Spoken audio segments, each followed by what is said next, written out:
then mechanism of action, classification ഉണ്ടെങ്കിൽ classification, important ആയിട്ടുള്ള area. സിഡൽ എന്ന് പറയുമ്പോൾ എന്താണ്? they kill that particular microbe. Blocks വന്നിട്ട് ഇങ്ങനെ അറ്റാച്ച് ചെയ്തൊരു പ്രോട്ടീൻ അവിടെ ബിൽഡപ്പ് ആവുന്നുള്ളൂ. ഈ ഡ്രഗിന്റെ ഓവർഡോസേജ് കാരണം റീനൽ ടോക്സിസിറ്റി ഉണ്ടാവാനുള്ള, നെഫ്രോടോക്സിസിറ്റി ഉണ്ടാവാനുള്ള ഒരു ചാൻസ് ഉണ്ട്. Hi all, welcome back to Edus International Academy. നമ്മൾ ഇന്ന് പഠിക്കാൻ പോകുന്നത് ടെട്രാസൈക്ലിൻസിനെ കുറിച്ചിട്ടാണ്. ഫാർമക്കോളജിയിലെ ടെട്രാസൈക്ലിൻ കാറ്റഗറിയിൽ പെട്ടിട്ടുള്ള ഡ്രഗ്സിനെ കുറിച്ചിട്ടാണ് നമ്മൾ ഡിസ്കസ് ചെയ്യാൻ പോകുന്നത്. സോ വലിയ ഇൻട്രൊഡക്ഷന്റെ ആവശ്യമൊന്നുമില്ല. കീമോതെറാപ്യൂട്ടിക് ഏജൻസിനകത്ത് ആന്റിബയോട്ടിക്സ് വരുന്നുണ്ട്, ആന്റി TB ഏജൻസ് വരുന്നുണ്ട്, anti fungal, anti viral, anti malarial. So അതിനകത്ത് ആന്റിബയോട്ടിക്സിനകത്ത് വരുന്നതാണ് beta lactam antibiotics, tetracyclines, chloramphenicol, fluoroquinolones, aminoglycoside antibiotics, അങ്ങനെ കുറെ ലിങ്കോസമൈഡ്സ്. അപ്പോ അതിനകത്ത് വരുന്ന ഒരു കാറ്റഗറി ഓഫ് ഡ്രഗ് ആണ് ടെട്രാസൈക്ലിൻസ് ആൻഡ് ക്ലോറാംഫെനിക്കോൾ. സോ നമ്മൾ ഇന്നത്തെ ക്ലാസ്സിൽ നമ്മൾ പഠിക്കാൻ പോകുന്ന ഡ്രഗ് ആണ് ടെട്രാസൈക്ലിൻസ്. അപ്പൊ ആ ഒരു ടേമിൽ തന്നെ ഉണ്ട് അല്ലെ, ടെട്രാസൈക്ലിൻസ് എന്ന് പറഞ്ഞാൽ 4 സൈക്കിൾ അല്ലെ. So there nucleus consist of 4 aromatic rings. 4 aromatic rings അടങ്ങിയിട്ടുള്ള ഒരു ഡ്രഗ് മോയിറ്റിയാണ് ആര്? നമ്മുടെ ടെട്രാസൈക്ലിൻസ്. അതിന്റെ സബ്സ്റ്റിറ്റ്യൂഷൻ ഒക്കെ വരുന്നുണ്ട്, OH ഗ്രൂപ്പും CH3യും അതുപോലെ അമിനോ ഗ്രൂപ്പ് ഒക്കെ വരുന്നുണ്ട്. ഓക്കെ, സോ ഈ ഒരു കോമ്പൗണ്ടിനകത്ത് 4 എന്തുണ്ടാവും? ആരോമാറ്റിക് റിംഗ്സ് പ്രസന്റ് ആയിട്ടുണ്ടാവും. So that is the chemistry, അല്ലെങ്കിൽ നമുക്ക് അതിലേക്ക് പോകേണ്ട ആവശ്യമില്ല. സോ അതാണ് ടെട്രാസൈക്ലിൻസിനെ കുറിച്ചിട്ട് പറയാനുള്ളത്. സോ അതിനു മുന്നേ നിങ്ങൾക്ക് അറിയാവുന്ന കുറച്ച് കാര്യങ്ങളുണ്ട്, എപ്പോഴും പറയുന്ന കാര്യങ്ങൾ തന്നെയാണ്. നമ്മുടെ ക്ലാസിഫിക്കേഷൻ, ഇതിനകത്ത് വലിയ ഡീറ്റെയിൽഡ് ആയിട്ടുള്ള ക്ലാസിഫിക്കേഷനും കാര്യങ്ങളൊന്നും ഇല്ല. Then mechanism of action, classification ഉണ്ടെങ്കിൽ ക്ലാസിഫിക്കേഷൻ, ഇമ്പോർട്ടന്റ് ആയിട്ടുള്ള area, then drug interactions, then specific ആയിട്ട് ഏതെങ്കിലും ഫാർമക്കോകൈനറ്റിക് പാരാമീറ്റേഴ്സോ ഫീച്ചേഴ്സോ ഉണ്ടെങ്കിൽ അതും കൂടി നമ്മൾ നോക്കിയിരിക്കണം ഫാർമക്കോളജി പഠിക്കുമ്പോൾ. ഓക്കെ, സോ ഇതിൽ പഠിക്കാനുള്ള ഫസ്റ്റ് പോയിന്റ് ആണ് there nucleus consist of 4 rings. And the next point is it is obtained from soil actinomycetes. Soil actinomycetes ൽ നിന്നാണ് നമ്മുടെ ടെട്രാസൈക്ലിൻസ് നമ്മൾ ഒബ്റ്റെയിൻ അല്ലെങ്കിൽ ഐസൊലേറ്റ് ചെയ്തിട്ടുള്ളത്. അപ്പോ ഏറ്റവും ആദ്യത്തെ ടെട്രാസൈക്ലിൻ ആയിരുന്നു ക്ലോർ ടെട്രാസൈക്ലിൻ. എന്താണ്? ക്ലോർ ടെട്രാസൈക്ലിൻ. അതെങ്ങനെയാണ് അറിയപ്പെടുന്നത്? ഓറിയോമൈസിൻ. ഓറിയോമൈസിൻ എന്നാണ് അത് അറിയപ്പെട്ടിരുന്നത്. ഓക്കെ, സോ ഫസ്റ്റ് ആയിട്ട് നമ്മൾ കണ്ടുപിടിച്ചിട്ടുള്ള ടെട്രാസൈക്ലിൻ ഏതാണ്? ക്ലോർ ടെട്രാസൈക്ലിൻ. അത് അറിയപ്പെട്ടിരുന്നത് എന്താണ്? ഓറിയോമൈസിൻ എന്നായിരുന്നു. ഓക്കെ, സോ ഈ ടെട്രാസൈക്ലിൻ കാറ്റഗറിയിൽ പെട്ടിട്ടുള്ള ഡ്രഗ്സ് ആണ് ഏതൊക്കെയാണ്? Doxycycline, oxytetracycline, minocycline, demeclocycline, so on. എന്തൊക്കെയാണ്? Tetracycline, oxytetracycline, doxycycline, minocycline and demeclocycline. ഈ പേരുകളൊന്നും മറക്കരുത്. സൈക്ലിൻ വെച്ചിട്ട് എൻഡ് ചെയ്യുന്ന ഡ്രഗ്സ് ആയിരിക്കും. Okay, tetracycline, oxytetracycline, minocycline, doxycycline and demeclocycline. ഈ പറയുന്ന കൂടെ തന്നെ മാക്സിമം പോയിന്റ്സ് പഠിച്ചു പോകാനായിട്ട് ശ്രമിക്കുക. അപ്പൊ നിങ്ങൾക്ക് പിന്നെ ഒരു പ്രാവശ്യം കൂടി വായിച്ചു നോക്കേണ്ട ഒരു കാര്യമേ വരുന്നുള്ളൂ. അത്രയും സിമ്പിൾ ആയിട്ടുള്ളതും ഉള്ള കാര്യങ്ങളൊക്കെ തന്നെയാണ് നമ്മൾ പഠിക്കുന്നത്. Okay, so next is the mechanism of action of tetracycline. അപ്പൊ ടെട്രാസൈക്ലിന്റെ മെക്കാനിസം ഓഫ് ആക്ഷൻ പഠിക്കുന്നതിന് മുന്നേ അറിഞ്ഞിരിക്കേണ്ട വേറൊരു ഇമ്പോർട്ടന്റ് കാര്യമാണ്, നമുക്കറിയാം ഈ ആന്റിബയോട്ടിക്സിലെ ചില ഡ്രഗ്സ് ഏതാണ്? ബാക്ടീരിയോസ്റ്റാറ്റിക്കും ചിലത് ബാക്ടീരിയോസിഡലും ആണ് അല്ലെ. ബാക്ടീരിയോസ്റ്റാറ്റിക് എന്ന് പറഞ്ഞാൽ എന്താണ്? മൈക്രോബിന്റെ ഒരു ഗ്രോത്തിനെ അത് ഇന്റർഫിയർ ചെയ്യുന്നുണ്ട്, അല്ലെങ്കിൽ അറസ്റ്റ് ചെയ്യുന്നുണ്ട്, അല്ലെങ്കിൽ ഇൻഹിബിറ്റ് ചെയ്യുന്നുണ്ട്. സിഡൽ എന്ന് പറയുമ്പോൾ എന്താണ്? they kill that particular microbe. So നമ്മുടെ ടെട്രാസൈക്ലിൻ ഏതാണ്? ടെട്രാസൈക്ലിൻ കാറ്റഗറിയിൽ പെട്ട ഡ്രഗ്സ് എല്ലാം തന്നെ ബാക്ടീരിയോസ്റ്റാറ്റിക് ആണ്. That means it stops the growth of bacteria. Main ആയിട്ടും നമ്മുടെ ടെട്രാസൈക്ലിൻസ് ഇന്റർഫിയർ ചെയ്യുന്നത് ബാക്ടീരിയ പ്രോട്ടീൻ സിന്തസിസിനെയാണ്. എന്താണ്? the protein synthesis that is happening inside the body of this bacteria. Protein സിന്തസിസിനാണ് ഇത് ഇന്റർഫിയർ ചെയ്യുന്നത്. അപ്പൊ നമുക്കറിയാം റൈബോസോംസിൽ യുക്കാരിയോട്ടിക് റൈബോസോംസും ഉണ്ട്, പ്രോകാരിയോട്ടിക് റൈബോസോംസും ഉണ്ട് അല്ലെ. അപ്പോ നമ്മുടെ ബാക്ടീരിയൽ റൈബോസോം എന്ന് പറയുകയാണെങ്കിൽ ദാറ്റ് ഈസ് 70S ആണ് ബാക്ടീരിയൽ റൈബോസോം. അതെങ്ങനെയാണ് അത് കമ്പോസ് ചെയ്തിട്ടുള്ളത്? 50S ബിഗ് സബ് യൂണിറ്റും and 30S is the smaller subunit. Okay, 50S ഉം 30S ഉം അതാണ് പ്രൊകാരിയോട്ടിക് റൈബോസോംസിന്റെ ഒരു കോമ്പോസിഷൻ എന്ന് പറഞ്ഞിട്ടുള്ളത്. അപ്പൊ നമ്മുടെ ഈ ബാക്ടീരിയൽ റൈബോസോം എന്ന് പറയുമ്പോൾ അത് നമ്മുടെ ഹ്യൂമൻ റൈബോസോമിനോട് ഏകദേശം സിമിലർ ആണ്. ഓക്കെ, ഹ്യൂമൻ റൈബോസോമിനോട് ഏകദേശം സിമിലർ ആണ്. അപ്പൊ നമ്മുടെ ഈ റൈബോസോമില് 30S റൈബോസോമിൽ ചെന്നിട്ട് ആര് ബൈൻഡ് ചെയ്യും? ടെട്രാസൈക്ലിൻസ് ബൈൻഡ് ചെയ്യും. ടെട്രാസൈക്ലിൻസ് വന്നിട്ട് 30s സബ് യൂണിറ്റിൽ ബൈൻഡ് ചെയ്യുമ്പോഴത്തേക്കും എന്താണ് അമിനോ എസൈൽ tRNA വന്ന് അറ്റാച്ച് ചെയ്യാനായിട്ട് അവിടെ ഒരു ഭാഗം അല്ലെങ്കിൽ അവിടെ ഒരു അതിന് വേണ്ടിയിട്ട് ഒരു സ്പേസ് അവിടെ ഉണ്ടാകത്തില്ല. അങ്ങനെ ഈ പ്രോട്ടീൻ സിന്തസിസ് ഇന്ററപ്റ്റ് ആവുന്നു. അതുപോലെ ബാക്ടീരിയയുടെ ബോഡിയുടെ അകത്തുള്ള പ്രോട്ടീൻ സിന്തസിസ് നടക്കുന്നില്ല. ബാക്ടീരിയയുടെ ഗ്രോത്തിനെ അത് ഇന്റർഫിയർ ചെയ്യുന്നു. So this is the basic mechanism of action under the tetracyclines. Tetracyclines എങ്ങനെയാണ് ബാക്ടീരിയയുടെ ഗ്രോത്തിനെ അഫക്ട് ചെയ്യുന്നു എന്നുള്ളതാണ് നമ്മൾ ഡിസ്കസ് ചെയ്യുന്നത്. എന്താണ് first of all it binds to the 30s ribosome and നമുക്കറിയാം അതിനകത്ത് ഒരു എ സൈറ്റ് ഒക്കെ ഉണ്ട് അല്ലെ, അക്സെപ്റ്റർ സൈറ്റ് ഉണ്ട്. സോ അവിടെ വന്നിട്ടാണ് നമ്മുടെ tRNA എന്നുള്ള ട്രാൻസ്ഫർ tRNA വന്നിട്ട് അറ്റാച്ച് ചെയ്യുന്നത്. tRNA അറ്റാച്ച് ചെയ്താൽ മാത്രമാണ് അമിനോ ആസിഡിന്റെ സിന്തസിസ് ഇങ്ങനെ അടുത്തടുത്ത ബിൽഡിംഗ് ലൈക് ബ്ലോക്സ് വന്നിട്ട് ഇങ്ങനെ അറ്റാച്ച് ചെയ്ത് ഒരു പ്രോട്ടീൻ അവിടെ ബിൽഡപ്പ് ആവുന്നുള്ളൂ. സോ എന്താണ് അപ്പൊ ഈ ഒരു 30s റൈബോസോമിനെ ബ്ലോക്ക് ചെയ്യുമ്പോഴത്തേക്കും എന്താണ് tRNAക്ക് വന്നിട്ട് അറ്റാച്ച് ചെയ്യാൻ നമ്മുടെ എ സൈറ്റിൽ വന്നിട്ട് അറ്റാച്ച് ചെയ്യാനായിട്ടൊരു സ്പേസ് ഉണ്ടാവത്തില്ല. That is what is meant by this point. Okay, it blocks the attachment of amino acid tRNA and thereby stop the synthesis of protein. വളരെ ഇമ്പോർട്ടന്റ് ആയിട്ടുള്ള ഒരു ഭാഗമാണ് മെക്കാനിസം ഓഫ് ആക്ഷൻ എല്ലാ ഡ്രഗ്സിന്റെയും. നമ്മുടെ ടെട്രാസൈക്ലിൻസ് മാത്രമല്ല, ബീറ്റ ലാക്ടത്തിനകത്ത് എങ്ങനെയാണ് അതിന്റെ സെൽ വോൾ സിന്തസിസിനെയാണ് അല്ലെ അത് ഇൻഹിബിറ്റ് ചെയ്യുന്നത്. അതുപോലെ നമ്മുടെ ടെട്രാസൈക്ലിൻസിലേക്ക് വരുമ്പോഴത്തേക്കും ഏത് പോയിന്റ് ആണ് ഓർക്കേണ്ടത്? പ്രോട്ടീൻ സിന്തസിസിനെയാണ് ടെട്രാസൈക്ലിൻസ് ഇൻഹിബിറ്റ് ചെയ്യുന്നത്. ഏത് സബ് യൂണിറ്റിനെയാണ്? 30s subunit. ഓക്കെ, അടുത്ത നമ്മൾ നോക്കാൻ പോകുന്നത് എന്താ? പിന്നെ ഒരു പോയിന്റ് കൂടി ഓർത്തിരിക്കുക, അതായത് ഇത് ഒരിക്കലും നമ്മൾ തെറാപ്യൂട്ടിക് ഡോസിൽ കൊടുക്കുമ്പോഴത്തേക്കും നമ്മുടെ ഹോസ്റ്റ് സെൽ, അതായത് എന്താണ് നമ്മൾ ഹ്യൂമൻസ് ആണല്ലോ ഈ മരുന്ന് കഴിക്കുന്നത്. സോ ഒരിക്കലും ഹ്യൂമൻസിന്റെ ബോഡിയിലെ റൈബോസോം അല്ലെങ്കിൽ അതിന്റെ പ്രോട്ടീൻ സിന്തസിസിനെ ഒരിക്കലും ഇത് അഫക്ട് ചെയ്യുന്നില്ല. പക്ഷേ ഒരു പെർട്ടിക്കുലർ ഡോസിൽ കൂടുതൽ, that means if it enters in our body as a toxic dose, ഭയങ്കരമായിട്ട് കൂടിയ ഡോസിൽ നമ്മൾ ഈ ഒരു ഡ്രഗ് എടുക്കുവാണെങ്കിൽ എന്താണ് ചിലപ്പോ നമ്മുടെ പ്രോട്ടീൻ സിന്തസിസിനെ ഇത് അഫക്ട് ചെയ്യാനുള്ള ഒരു ചാൻസ് ഉണ്ട്. സോ അത് ജസ്റ്റ് ഒന്ന് അറിഞ്ഞിരിക്കാൻ വേണ്ടി മാത്രമാണ്. ബാക്കിയുള്ള കാര്യങ്ങളൊക്കെ നമ്മൾ എക്സാം പോയിന്റ് ഓഫ് വ്യൂവിൽ അറിഞ്ഞിരിക്കേണ്ട കാര്യങ്ങളൊക്കെ നമ്മൾ ഡിസ്കസ് ചെയ്തു. ഇനി എങ്ങനെയാണ് ഇത് ബാക്ടീരിയയുടെ ബോഡിയിലേക്ക് എൻ്റർ ചെയ്യുന്നത് എന്നുള്ളത് നമുക്ക് നോക്കാം അല്ലെ. So mainly by active transport. So this tetracyclines enter into the body of the bacteria with the help of energy. Energy വേണം, എനർജി യൂസ് ചെയ്തിട്ടുള്ള ഒരു ട്രാൻസ്പോർട്ട് മെക്കാനിസം ആണ് അല്ലെ ആക്റ്റീവ് ട്രാൻസ്പോർട്ട് എന്ന് പറയാം. സോ ആക്റ്റീവ് ട്രാൻസ്പോർട്ട് മെക്കാനിസം വഴിയാണ് ബാക്ടീരിയയുടെ ബോഡിയിലേക്ക് ടെട്രാസൈക്ലിൻസ് enter ചെയ്യുന്നത്. ഇപ്പൊ ഗ്രാം നെഗറ്റീവ് ബാക്ടീരിയയുടെ കേസിൽ നോക്കുകയാണെങ്കിൽ അവരുടെ ആ ഒരു സെൽ വോളിന്റെ സർഫസിൽ ചെറിയ ചെറിയ പോറുകൾ ഉണ്ട് അല്ലെങ്കിൽ ഓപ്പണിങ്സ് ഉണ്ട്. നമ്മൾ അതിനെയാണ് പോറിൻസ് എന്ന് പറയാം. സോ അതുവഴി എന്താണ് നമ്മുടെ ഈ ഒരു ടെട്രാസൈക്ലിൻസ് ആ പോറിൻസ് വഴി എൻ്റർ ചെയ്ത് അവരുടെ പെരിപ്ലാസ്റ്റിലേക്ക് എൻ്റർ ചെയ്യുന്നു. ഓക്കെ, ഇനി അതിലെ കുറച്ച് എക്സെപ്ഷണൽ ആയിട്ടുള്ള കുറച്ച് കാര്യങ്ങളുണ്ട്. എന്താണ് ഡോക്സിസൈക്ലിൻ ആൻഡ് മിനോസൈക്ലിൻ ഓർ ടെട്രാസൈക്ലിൻസിൽ എപ്പോഴും കുറച്ചിങ്ങനെ ഷൈൻ ചെയ്ത് നിൽക്കുന്ന രണ്ട് മെമ്പേഴ്സ് ആണ് ഡോക്സിസൈക്ലിനും മിനോസൈക്ലിനും. എല്ലാ ടെട്രാസൈക്ലിൻസിനും ഏത് വഴിയാണോ പോകുന്നത് അതിന്റെ നേരെ ഓപ്പോസിറ്റ് വഴിയായിരിക്കും ഈ ഡോക്സിസൈക്ലിൻ അല്ലെങ്കിൽ മിനോസൈക്ലിൻ മൂവ് ചെയ്യുന്നത്. അതിപ്പോ നമ്മളിനി അങ്ങോട്ടേക്ക് പോകുമ്പോൾ അതിന്റെ ഫാർമക്കോ കൈനറ്റിക്സ് ഒക്കെ നമ്മളിനി പഠിക്കുന്നുണ്ട്.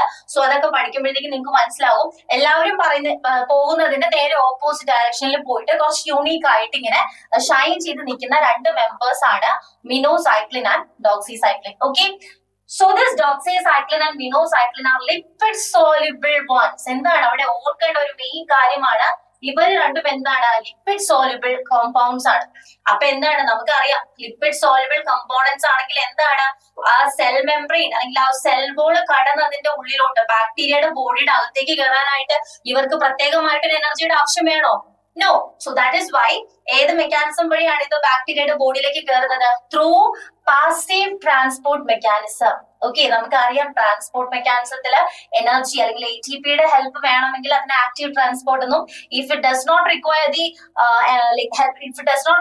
The help of energy then it is known as passive transport എന്നുമാണല്ലോ നമ്മൾ പഠിച്ചിട്ടുള്ളത്. സോ ഇത് ലിപ്പിഡ് സോലുബിൾ ആയതുകൊണ്ട് തന്നെ ഈ ഒരു ലിപ്പിഡ് കമ്പോണന്റ് അല്ലെങ്കിൽ നമ്മുടെ സെൽ മെംബ്രെയിൻ കടന്ന് നമ്മുടെ സെല്ലിന്റെ ഉള്ളിലേക്ക് കയറാനായിട്ട് ഇത് പ്രത്യേകമായിട്ട് ഒരു എനർജിയുടെ ആവശ്യമില്ല. That is why it diffuses into the cell by means of passive transport and that is why it is more potent. Okay, so എങ്ങനെ ബാക്ടീരിയയുടെ ബോഡിയിലേക്ക് കയറുന്നു എന്നുള്ള കാര്യവും അതിന്റെ മെക്കാനിസം ഓഫ് ആക്ഷൻ ഒക്കെ നമ്മൾ നോക്കി. സോ ഇത്രയും കാര്യങ്ങൾ തന്നെയാണ് ഇതിനകത്ത് പഠിക്കാനുള്ളത് മെക്കാനിസം ഓഫ് ആക്ഷന്റെ അണ്ടറില്. Next is most tetracyclines, mainly the older ones like oxytetracycline, have poor oral absorption that is further decreased by food. അത് വളരെ ഇമ്പോർട്ടന്റ് ആയിട്ട് ഓർക്കേണ്ട ഒരു പോയിന്റ് ആണ് കേട്ടോ. അതായത് നമ്മുടെ ടെട്രാസൈക്ലിൻസിന്റെ അബ്സോർപ്ഷനെ ആര് ഇന്റർഫിയർ ചെയ്യുന്നുണ്ട്? നമ്മുടെ ഫുഡ് ഇന്റർഫിയർ ചെയ്യുന്നുണ്ട്. ഫുഡ് കഴിച്ചതിന് ശേഷം ഉടനെ തന്നെ ടെട്രാസൈക്ലിൻ കഴിക്കുകയാണെങ്കിൽ ആ ടെട്രാസൈക്ലിന്റെ ഭയങ്കരമായിട്ടുള്ള ഒരു ഭയങ്കരമായിട്ടുള്ളതല്ല, അതിന്റെ ഒരു എക്സാക്ട് എഫിഷ്യൻസി നമ്മുടെ ബോഡിയിൽ അതിനെ കാണിക്കാൻ പറ്റത്തില്ല. കാരണം എന്താണ്? This food interferes with the absorption of these drug. Main ആയിട്ടും എന്താണ്? പഴയ ടെട്രാസൈക്ലിൻസ് ആണ് കൂടുതലും അങ്ങനെ പറയുന്നത് കേട്ടോ. പഴയത് മീൻസ് എന്താണ്? നമുക്കറിയാം പുതിയതായിട്ട് ഈ മിനോസൈക്ലിൻ ഒക്കെയാണ് നമ്മൾ പുതിയ കാറ്റഗറിയിൽ പറയാം. മിനോസൈക്ലിനും ഡോക്സിസൈക്ലിൻ ഒക്കെയാണ് പറയാം. പഴയതായിട്ടുള്ള ഈ ഓക്സി ടെട്രാസൈക്ലിൻസും ക്ലോ ടെട്രാസൈക്ലിൻസ് ഒക്കെ എന്താണ്? The are having poor oral absorption and that is further decreased by food. അതുകൊണ്ട് തന്നെ എപ്പോഴും നമ്മൾ ഫുഡ് കഴിക്കുന്നതിന് അരമണിക്കൂർ മുന്നെയോ ഫുഡ് കഴിച്ചതിന് 2 മണിക്കൂർ ശേഷമോ ആയിരിക്കും നമ്മൾ ടെട്രാസൈക്ലിൻസ് അഡ്മിനിസ്റ്റർ ചെയ്യുക. സോ അത് വളരെ വളരെ ഇമ്പോർട്ടന്റ് ആയിട്ടുള്ള ഒരു പോയിന്റ് ആണ്. ഒരു ഫാർമസിസ്റ്റ് ആയിട്ട് എന്നുള്ള രീതിയിലും അറിഞ്ഞിരിക്കണം. അല്ലാതെ നമ്മൾ ഇത്രയും കാര്യങ്ങളൊക്കെ പഠിച്ചു വന്ന സ്റ്റുഡൻസ് ആണ് അല്ലെ. സോ അതുകൊണ്ട് എന്തായാലും അറിഞ്ഞിരിക്കണം ടെട്രാസൈക്ലിൻസ് എപ്പോഴാണ്? ഒന്നല്ലെങ്കിൽ ഹാഫ് അവർ ബിഫോർ ഫുഡ്, അല്ലെങ്കിൽ 2 hours after the foods. Okay, ഇനി അടുത്ത പോയിന്റ് എന്താണ്? എക്സെപ്ഷൻ ഉണ്ട്. അവിടെ എന്തായിരിക്കും എക്സെപ്ഷൻ ആയിട്ട് വരുന്ന drugs? Doxycycline and minocycline. They are 95 to 100% of these drugs are absorbed and their absorption is not affected by food. എന്താണ്? മിക്കവാറും എല്ലാ ടെട്രാസൈക്ലിൻസിനെയും അബ്സോർപ്ഷൻ ഫുഡ് ഇന്റർഫിയർ ചെയ്യുന്നത് പറഞ്ഞല്ലേ. പക്ഷെ അതിന് എക്സെപ്ഷണൽ കേസ് ആയിട്ട് പറയുന്ന 2 ഡ്രഗ്സ് ആണ് ഡോക്സിസൈക്ലിൻ ആൻഡ് മിനോസൈക്ലിൻ. അതുപോലെ നമ്മൾ ഇനി കൈനറ്റിക്സ് പറയും, അങ്ങോട്ട് ഇനി എക്സ്ക്രീഷന്റെ കാര്യങ്ങളൊക്കെ പറയുമ്പോൾ അവിടെ വളരെ ഇമ്പോർട്ടന്റ് ആയിട്ട് ഈ 2 ഡ്രഗ്സിനെയും നമ്മൾ എടുത്തെടുത്ത് ഓർത്തിരിക്കണം. കാരണം കുറച്ച് പോയിന്റ്സ് അവിടെ ഇമ്പോർട്ടന്റ് ആയിട്ട് വരുന്നുണ്ട്. Next is chelation hazard. Chelation എന്ന് പറഞ്ഞാൽ എന്താ? നമുക്ക് അറിയാവുന്ന ഒരു കാര്യമാണ് അല്ലെ. കോംപ്ലക്സ് ഫോർമേഷനെയാണ് നമ്മൾ ചിലേഷൻ എന്ന് ഉദ്ദേശിക്കുന്നത്. ഈ ടെട്രാസൈക്ലിൻസ് എന്താ ചെയ്യുന്ന വെച്ചിട്ടുണ്ടെങ്കിൽ നമ്മുടെ കാൽഷ്യം, മാഗ്നീഷ്യം, അലുമിനിയം, അയൺ ഇതുപോലെയുള്ള ഡൈവാലന്റ് ട്രൈവാലന്റ് കാറ്റയോൺസ് ആയിട്ട് കമ്പൈൻ ചെയ്ത് ഇൻസോല്യൂബിൾ കോംപ്ലക്സസ് ഫോം ചെയ്യും. ഇൻസോല്യൂബിൾ കോംപ്ലക്സ് ഫോം ചെയ്യുമ്പോൾ എന്താ പറ്റുക? ഈ ടെട്രാസൈക്ലിൻസ് എന്താണ് ആക്ഷൻ കാണിക്കേണ്ടത്? അതിനകത്ത് കാണിക്കാൻ പറ്റാണ്ടാവും. അതൊരു പ്രശ്നമാണ്. അതുകൊണ്ട് തന്നെ നമ്മൾ എപ്പോഴും പറയുന്നത് എന്താണ്?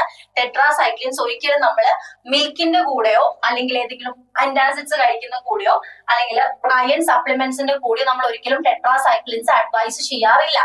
എന്തുകൊണ്ടാണ് മിൽക്ക് എന്ന് പറയാം? നമുക്കറിയാലോ, milk is rich in calcium. So this tetracycline combined with this calcium and form an insoluble complex. അതുപോലെ antacids ആണ് എന്ത്?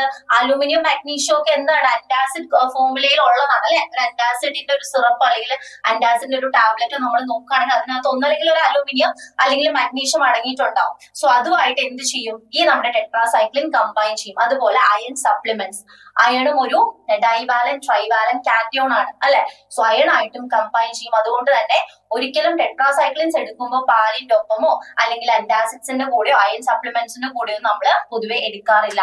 Because of the issue of this chelation or complex formation. Okay, so we can move to the next slide. അടുത്ത എന്താണ്? അടുത്തത് മിക്കവാറും എക്സ്ക്രീഷനെ പറ്റിയിട്ടായിരിക്കും. Bone and teeth. അതെ, നമ്മള് ബോൺസിന്റെയും ടീത്തിന്റെയും കാര്യം നമ്മൾ ഈ ടെട്രാസൈക്ലിൻ ഒരു ഇമ്പോർട്ടന്റ് ഏരിയ ആയിട്ട് പറയുന്നത് എന്താണ്? ഡിസ്കളറേഷൻ ഓഫ് ടീത്ത് ആണ് അല്ലെ. അത് കേട്ടിട്ടുണ്ടാവുമല്ലോ. ടെട്രാ ബാഡ് ഫോർ ടീത്ത് എന്ന് പറഞ്ഞ ഏരിയ നമ്മൾ റിപ്പീറ്റഡ് ആയിട്ട് പല സ്ഥലത്തും കേട്ടിട്ടുണ്ടാവും. അപ്പോ ഡിസ്കളറേഷൻ ഓഫ് ടീത്ത് ഉണ്ടാക്കാൻ കാരണം എന്താണ്? അതുകൊണ്ടാണ് നമ്മുടെ പല്ലിൽ ഒരു ഡിസ്കളറേഷൻ ഉണ്ടാക്കുന്നത് നമ്മൾ പറയുന്നത്. കാരണം ഇതിന് കാൽഷ്യത്തിനോടൊക്കെ ഭയങ്കര അഫിനിറ്റി ആണ്. സോ ഇത് രണ്ടും കൂടി കോംപ്ലക്സ് ഫോം ചെയ്യും നമ്മൾ പറഞ്ഞല്ലേ. സോ അതുകൊണ്ട് തന്നെ ഇതെന്താണ്? It deposit in growing bones and teeth. അതുപോലെ എന്താണ്? നമ്മുടെ വളരുന്ന ഭാഗം മെയിൻ ആയിട്ട് ആ എല്ലിലും പല്ലിലൊക്കെ ഇത് എന്താണ്? ഡെപ്പോസിറ്റ് ആയിട്ട് ഇങ്ങനെ കിടക്കും. അങ്ങനെ ഒരു ഡിസ്കളറേഷൻ ഉണ്ടാക്കുന്നുണ്ട്. ഓക്കെ, അതിന് കാരണം ഈ ഒരു അഫിനിറ്റി ആണ്. ഒരു അത്രത്തോളം ഒരു അട്രാക്ഷൻ ഉണ്ട് ഈ കാൽഷ്യത്തിനോടും അതുപോലെ അയൺ അങ്ങനെയുള്ള കാര്യങ്ങളോടൊക്കെ. Next is moving on to the excretion.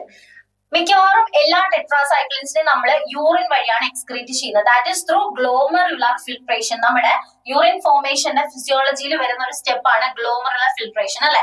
അത് വരുന്നുണ്ട്, ട്യൂബുലാർ റീഅബ്സോർപ്ഷൻ വരുന്നുണ്ട്, ട്യൂബുലാർ സെക്രീഷൻ വരുന്നുണ്ട്. അപ്പൊ ഗ്ലോമറുലാർ ഫിൽട്രേഷൻ വഴിയാണ് മെയിൻ ആയിട്ടും എല്ലാ ടെട്രാസൈക്ലിൻസിനെ നമ്മൾ എക്സ്ക്രീറ്റ് ചെയ്യുന്നത്. അതുകൊണ്ട് തന്നെ എന്താണ്? റീനൽ ഫെയിലിയർ അല്ലെങ്കിൽ കിഡ്നി ഇഷ്യൂ ഉള്ള പേഷ്യൻസിന്റെ കേസിൽ dose adjustment is very necessary. കാരണം എന്താണ്? ഡോസ് അഡ്ജസ്റ്റ് ചെയ്തില്ലെങ്കിൽ അവർക്ക് എന്താണ് എന്തെങ്കിലും കോൺട്രാ ലൈക് കോൺട്രഡിക്ടറി ഇഷ്യൂസോ അല്ലെങ്കിൽ എന്തെങ്കിലുമൊക്കെ പ്രോബ്ലംസ് വരാനുള്ള ചാൻസ് ഉണ്ട്, അല്ലെങ്കിൽ റീനൽ ടോക്സിസിറ്റി വരാനുള്ള ചാൻസ് ഉണ്ട്. സോ അതുകൊണ്ട് തന്നെ ഇതുപോലെയുള്ള റീനൽ പ്രോബ്ലംസ് ഉള്ള പേഷ്യൻസിന്റെ കേസിൽ ഡോസ് അഡ്ജസ്റ്റ് ചെയ്തിട്ട് വേണം നമ്മൾ ടെട്രാസൈക്ലിൻസ് അഡ്മിനിസ്റ്റർ ചെയ്യാനായിട്ട്. പക്ഷേ അവിടെയും എക്സെപ്ഷൻ ഉണ്ട്. ആരാണ് എക്സെപ്ഷൻ ആയിട്ട് വരുന്നത്?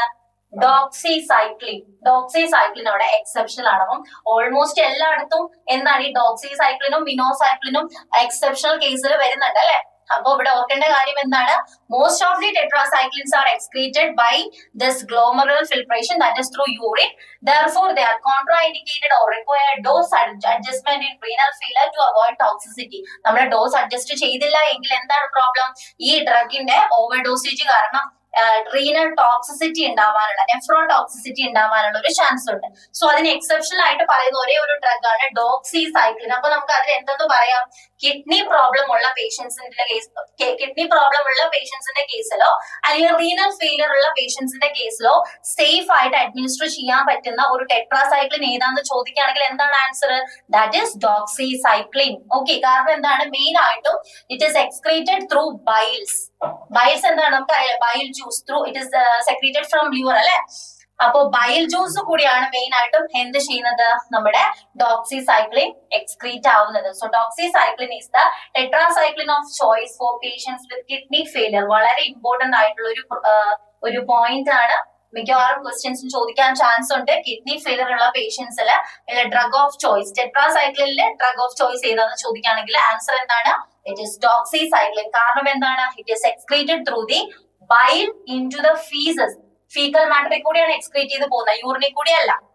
ഓക്കെ, നമുക്ക് അടുത്തത് നോക്കാം. കുറച്ചൊരു കമ്പാരിസൺ പോലെ ഒരു ടേബിളിൽ കൊടുത്തേക്കാണ്. അബ്സോർപ്ഷൻ, അതുപോലെ മെറ്റൽസ് ഓർ മിൽക്ക്, അതായത് ചിലേഷന്റെ കാര്യമാണ് ഇവിടെ പറഞ്ഞിട്ടുള്ളത്. പിന്നെ renal failure, lipid solubility and excretion. ആദ്യം ഓൾഡർ ടെട്രാസൈക്ലിൻ. ഓൾഡർ എന്ന് പറഞ്ഞാൽ ഓക്സി ടെട്രാസൈക്ലിൻസും അതുപോലെ ക്ലോ ടെട്രാസൈക്ലിൻസ് ഒക്കെയാണ് അവിടെ ഉദ്ദേശിച്ചിട്ടുള്ളത്. അബ്സോർപ്ഷൻ എന്താണ്? ഇൻകംപ്ലീറ്റ് ആണ്. കാരണം എന്താണ്? Food interferes with the absorption. അതേസമയം ഡോക്സിസൈക്ലിന്റെ കേസിലും മിനോസൈക്ലിന്റെ കേസിലും ഫുഡ് ഇന്റർഫിയർ ചെയ്യുന്നുണ്ടോ? ഇല്ല. So that is why absorption അവിടെ കംപ്ലീറ്റ് ആണ്. Okay, then metals or milk. രണ്ട് കേസിലും അതായത് ഓൾഡർ ടെട്രാസൈക്ലിൻസിന്റെ കേസിലും ഡോക്സിസൈക്ലിൻ മിനോസൈക്ലിന്റെ കേസിലും എന്താണ്? ഇത് ഡൈവാലന്റ് ട്രൈവാലന്റ് എലമെന്റ്സ് ആയിട്ട് കാറ്റയോൺസ് ആയിട്ട് കമ്പൈൻ ചെയ്ത് കോംപ്ലക്സ്, ഇൻസോൾബിൾ ആയിട്ടുള്ള കോംപ്ലക്സ് ഫോം ചെയ്യുന്നുണ്ട്. So that is why absorption അവിടെ അങ്ങനെ വരുമ്പോഴത്തേക്കും, അതായത് ഈ മിൽക്കിന്റെ പ്രസൻസിലോ അയൺ സപ്ലിമെന്റ്സിന്റെ പ്രസൻസിലോ അൻറ്റാസിഡ്സിന്റെ പ്രസൻസിലോ ഇതിന്റെ അബ്സോർപ്ഷൻ കുറയും, that is reduced. Okay, renal ഫെയിലിയറിന്റെ കേസിൽ എന്തായിരിക്കും? ഓൾഡർ ടെട്രാസൈക്ലിൻസ് എല്ലാം തന്നെ കോൺട്രാഇൻഡിക്കേറ്റഡ് ആയിരിക്കും. പക്ഷേ സേഫ് ആയിട്ട് ഏതാണ് അവിടെ വരുന്നത്? ഡോക്സിസൈക്ലിൻ. കേട്ടോ, എടുത്ത് ചോദിക്കാം. ചിലപ്പോൾ ഓപ്ഷനിൽ മിനോസൈക്ലിൻ കൂടി ഉണ്ടാവും, ഓർത്തോളുക. സേഫർ ഓൾട്ടർനേറ്റീവ് ഏതാണ് റീനൽ പേഷ്യൻസിന്റെ കേസിൽ? ഡോക്സിസൈക്ലിൻ. മറക്കരുത് കേട്ടോ അത്. Next is lipid solubility. Older ടെട്രാസൈക്ലിൻസിന്റെ കേസിൽ ലിപ്പിഡ് സോളിബിലിറ്റി കുറവാണ് അല്ലെ. അതുകൊണ്ടാണ് അവര് ബാക്ടീരിയയുടെ ബോഡിയിലേക്ക് എങ്ങനെ കയറുന്നു നമ്മൾ പറഞ്ഞത്? Through active transport. അതേസമയം ഇവിടെ ലിപ്പിഡ് സോളിബിലിറ്റി ഹൈ ആണ്. ഏറ്റവും കൂടുതൽ ഏതിനാണ്? മിനോസൈക്ലിൻ ആണ് ഏറ്റവും കൂടുതൽ. Okay, then is excretion. എങ്ങനെയാണ്? Through kidney, that is mainly through urine. Minocycline and doxycycline is excreted through bile. അതെങ്ങനെയാണ്? ഫീക്കൽ മാറ്ററിൽ കൂടി. ക്ലിയർ ആണല്ലോ, ഒരു സംശയമില്ല. നമ്മൾ ടെട്രാസൈക്ലിൻ, ഓൾഡർ ടെട്രാസൈക്ലിൻസിനെ കുറിച്ചിട്ടും അതുപോലെ മിനോസൈക്ലിൻ ഡോക്സിസൈക്ലിന്റെയും എല്ലാ പോയിന്റ്സും ഏത് ഉറക്കത്തിൽ ചോദിച്ചാലും പറയാൻ പറ്റുന്ന രീതിയിൽ നമ്മൾ പഠിച്ചു കഴിഞ്ഞു. ഓക്കെ, ഒരു കൺഫ്യൂഷൻ അവിടെ ഉണ്ടാവരുത് കേട്ടോ. നെക്സ്റ്റ് നമ്മൾ ഓൾറെഡി പറഞ്ഞു എന്താണ്? ടെട്രാസൈക്ലിൻസ് നമ്മൾ എംപ്റ്റി സ്റ്റൊമക്കിലായിരിക്കണം എടുക്കേണ്ടത്, അല്ലെങ്കിൽ 2 hours ഫുഡ് കഴിച്ചിട്ട് 2 hours ശേഷമോ ആയിരിക്കണം നമ്മൾ കഴിക്കേണ്ടത്. കൂടുതലും എന്താണ്? ഓറൽ ഫോമിലാണ് നമ്മൾ ഏറ്റവും കോമൺ ആയിട്ട് ടെട്രാസൈക്ലിൻസ് അഡ്മിനിസ്റ്റർ ചെയ്യുന്നത്. ഒരു മഞ്ഞ കളറിൽ ഒരു ക്യാപ്സ്യൂൾ ഫോം നിങ്ങൾ കണ്ടിട്ടുണ്ടാവും. മഞ്ഞ കളറിൽ ഒരു ക്യാപ്സ്യൂൾ ഫോമിലാണ് അത് ഇരിക്കുക. ഓക്കെ, സോ ഓറൽ ഫോമിൽ കൊടുക്കുന്നതാണ് ഏറ്റവും കോമൺ ആയിട്ട് കണ്ടുവരുന്നത്. ഇനി ഇൻട്രാമസ്കുലറിന്റെ പ്രശ്നം എന്താണ്? It is normally avoided because these drugs are highly irritating and cause intense pain and tissue damage at the injection site. അതായത് ഇഞ്ചക്ഷൻ നമ്മൾ IM റൂട്ട് കൊടുക്കുകയാണെങ്കിലുള്ള പ്രശ്നം എന്ന് പറഞ്ഞാൽ ഭയങ്കര പെയിൻഫുൾ ആണ്. കാരണം ഈ ഡ്രഗ് ഭയങ്കരമായിട്ട് ഇറിറ്റേറ്റിംഗ് ആയിട്ടുള്ള ഒരു ഡ്രഗ് ആണ്. അതുപോലെ ഏത് സൈറ്റിലാണോ ഇഞ്ചെക്ട് ചെയ്യുന്നത് അവിടെ കുറച്ച് പെയിനും അതുപോലെ റാഷസും ഒക്കെ വരാനുള്ള ഒരു ചാൻസ് ഉണ്ട്. ഓക്കെ, ഇനി intravenous reserved for severe infections only. അത്ര ഭയങ്കര സിവിയർ ആയിട്ടുള്ള ഇൻഫെക്ഷൻസിന്റെ കേസിൽ മാത്രമാണ് നമ്മൾ നോർമലി ടെട്രാസൈക്ലിൻ IV ഫോമിൽ നമ്മൾ അഡ്മിനിസ്റ്റർ ചെയ്യാറുള്ളൂ. It must be given as a slow injection to avoid thrombophlebitis. അതായത് എന്താണെങ്കിൽ ഇൻഫ്ലമേഷൻ ഉണ്ടാവാനുള്ള ഒരു ചാൻസ് ഉണ്ട്. അതുകൊണ്ട് തന്നെ സ്ലോ ആയിട്ടാണ് നമ്മൾ IV ഫോമിൽ ഇത് അഡ്മിനിസ്റ്റർ ചെയ്യുന്നത്. ഏറ്റവും കോമൺ ആയിട്ട് ശരിക്കും ഓറൽ റൂട്ട് ആണ്. IM ഒരിക്കലും നമ്മൾ പ്രൊമോട്ട് ചെയ്യാറില്ല. പിന്നെ അത്രയും സിവിയർ ആയിട്ടുള്ള ഇൻഫെക്ഷൻസിന്റെ കേസിൽ മാത്രം നമ്മൾ ഏത് റൂട്ട് ഫോളോ ചെയ്യും? IV route, intravenous route follow ചെയ്യും. ഓക്കെ, സോ ഇപ്പൊ നമ്മൾ അതിന്റെ അഡ്മിനിസ്ട്രേഷൻ, റൂട്ട് ഓഫ് അഡ്മിനിസ്ട്രേഷനും ക്ലിയർ ആയെന്ന് വിശ്വസിക്കുന്നു. ഇനി ഗോൾഡ് സ്റ്റാൻഡേർഡ് മെമ്പർ ഏറ്റവും കൂടുതൽ നമ്മൾ ഡോക്സിസൈക്ലിൻ ഫോമിലാണ് പോവുക. അതിന്റെ ഡോസിങ് എത്രയാണ്? 100 mg once or twice daily. Daily 100 mg once അല്ലെങ്കിൽ ട്വൈസ് എന്നുള്ള കണക്കിലാണ് നമ്മളിത് അഡ്മിനിസ്റ്റർ ചെയ്യുക. Okay, next is AdWords effects of tetracycline. വളരെ ഇമ്പോർട്ടന്റ് ആയിട്ടുള്ള ഒരു ഭാഗമാണ് ടെട്രാസൈക്ലിന്റെ ആഡ്വേഴ്സ് എഫക്ട്സ്. എന്താണ്? Tetracyclines chelate with calcium orthophosphate and deposit in growing teeth and bones. നമ്മൾ ഓൾറെഡി സ്റ്റാർട്ടിങ്ങിൽ പറഞ്ഞ പോയിന്റ് തന്നെയാണ്. കാൽഷ്യം ആയിട്ട് കമ്പൈൻ ചെയ്ത് ഇത് ഗ്രോയിങ് ടീത്തിലും ബോണിലൊക്കെ ഡെപ്പോസിറ്റ് ആയിട്ട് ഇരിക്കും. ഓക്കെ, സെക്കൻഡ് എന്താണ്? Permanent yellow brown discolouration of teeth and enamel hypoplasia. എന്താണ്? പല്ലിൽ ഒരു ചെറിയ ഒരു യെല്ലോ ബ്രൗൺ ഡിസ്കളറേഷൻ ഉണ്ടാവാനുള്ള ഒരു ചാൻസ് ഉണ്ട്. അതുപോലെ തന്നെ ഇനാമൽ ഹൈപ്പോപ്ലാസിയ. ഓക്കെ, അതുപോലെ ഗ്രോയിങ് ബോൺസിലൊക്കെ ഇത് ഡെപ്പോസിറ്റ് ആവുമെന്ന് പറഞ്ഞല്ലോ. അങ്ങനെ എന്ത് ചെയ്യുന്നുണ്ട്? ഇത് ഗ്രോത്തിനെ സപ്രസ് ചെയ്യുന്നുണ്ട്. So it also temporarily suppress the bone growth in ഇൻഫൻസിന്റെ കേസിൽ.